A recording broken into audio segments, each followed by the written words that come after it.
Aujourd'hui, nous avons assisté à une très belle expérience en physique. On a pris un petit mobile, la fourmi, qu'on a lâché d'une certaine hauteur.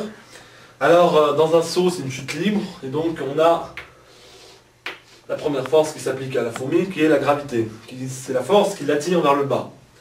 Le problème avec une fourmi, c'est que c'est tellement léger, tellement petit, et ça frotte avec l'air. Donc il y a une force de frottement et la gravité. Voilà. Donc la force de frottement égalise la gravité très rapidement.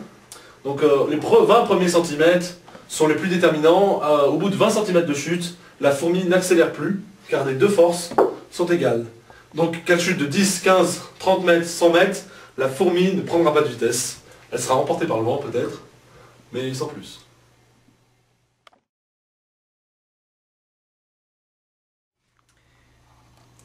Voici un petit schéma de fourmi pour tenter d'expliquer notre expérience. La fourmi est un animal qui est pourvu d'antennes, composées de deux parties. Le scape, première partie, et le pédicelle, partie supérieure.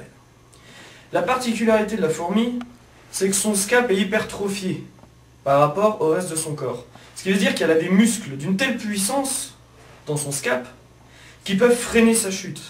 C'est-à-dire qu'en tombant, sa tête tombe la première vers le sol, et avec ses antennes, elle freine sa chute comme un être humain qui se réceptionnerait sur ses jambes.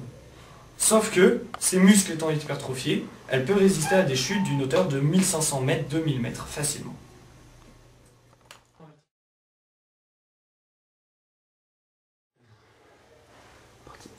Pour une chute de 10 mètres, pourquoi cette fourmi reste-t-elle indemne? C'est très simple.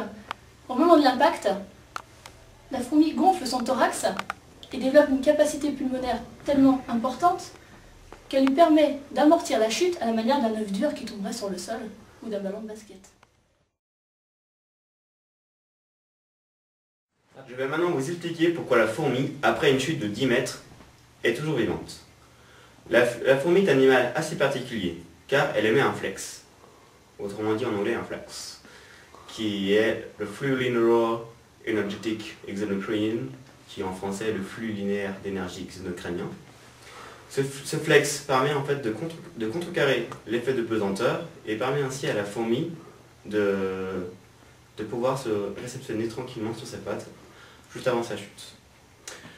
Le flex peut être calculé grâce à un fluxomètre, qui est l'animal ici présent, qui est l'appareil ici présent, excusez-moi, je confonds avec la fourmi.